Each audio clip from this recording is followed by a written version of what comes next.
Here are some basic guidelines that you should remember in order to repeat this step consistently every time you take the club back. Ignition. Use some slight motion to ignite your takeaway. Whichever trigger mechanism you choose, practice it and stick with it. Start your swing with momentum. One piece. Take the club head away from the ball smoothly in a one-piece motion, making sure that your body stays level and is free of any tension. Shaft position. When the club head is approximately 3 feet from the ball, check to see if the club shaft is still between your arms. Weight distribution. Weight is shifted onto the inside of your right leg, and you have maintained the flex in your right knee. I can't stress this enough. Do not think about these things during the swing. Focus on them during your practice time, and then only if this part of your swing is a problem. With such a small initial move, you wouldn't think that much could go wrong. But that is precisely why this first step is so important. There is plenty that can and does go wrong. Dipping or raising your head and body in the backswing is a killer because every action causes a reaction. And by that I mean, if you dip forward, dip down in your backswing, your weight will go toward your toes, you'll be off balance, and on the follow-through, as you come back to the ball, you're going to have to lift up, which requires a tremendous amount of coordination and timing. Generally, is going to really kill you. If you lift up or pull up in your backswing, this will cause your weight to go too much toward your heels, and you'll tend to lunge at the ball on the downswing. So both of these moves are death moves. A fast move away from the ball is a death move because it throws your timing off right away and indicates an overuse of the hands at the beginning of the swing. The problem with this is you lose your tempo at the beginning of the swing, plus the club runs away from your body. You're not in sync. When the hands work with the body and things work together, we're in good shape. When the hands and the club take off, leaving center behind, we're in real trouble. When your weight stays left or even shifts left as you start to take away, this is the beginning of the classic reverse pivot. Remember, we have two pivot points in the golf swing, the left leg and the right leg. Both of your legs hit the ground. People who reverse pivot often think of their head as the pivot point or try to turn around their spine or try not to move in their backswing. This then causes them to turn into the left leg and they stay in front of the golf ball, never get behind it.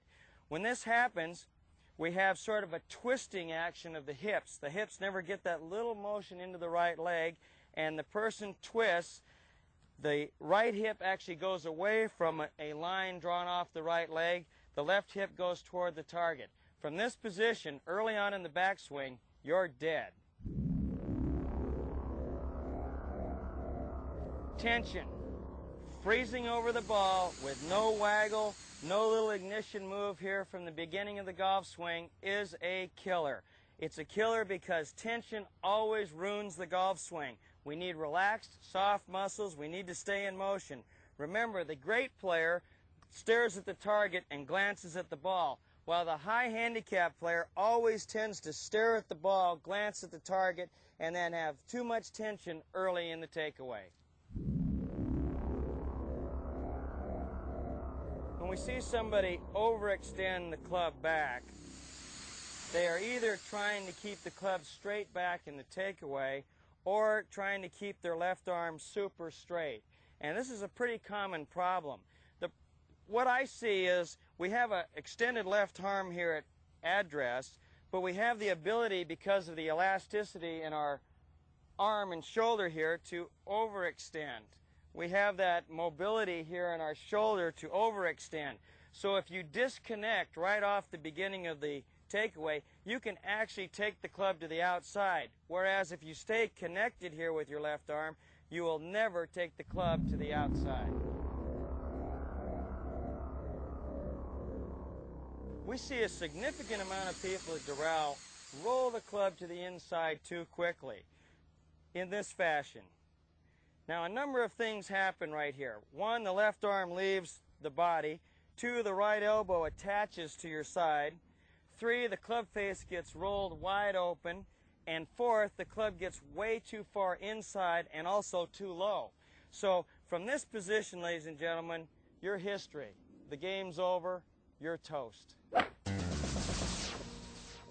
Now, with all of that information in mind, I'd like to give you a drill you can practice at home so you can master the first move in the backswing. To do this drill, stand in front of a mirror and you can use the base of the wall as your target line. If not, put 2 clubs down on the ground. Now, grip down on the club about 12 inches so the butt end of the grip will point right to your stomach and actually touch your belt buckle area. From here, the club will be about 1 foot off the ground and pointed at the base of the wall or my target line. Practice the backswing. When you do this properly, the club will stay in center, will stay against your belt buckle, and you'll feel a little weight shift across your feet. You'll start to feel the weight go to the inside part of your right leg. And that's the correct move. And when done right, it's very simple. You'll also notice that the club automatically goes slightly to the inside with no effort on your part. Now here's what can go wrong. The club coming right out of center, an immediate disconnection, will be very obvious. Or your weight staying in your left leg, or twisting. Those are the moves that we must avoid. Remember, this simple move, if done correctly, will promote consistency and something that you can repeat every time under pressure.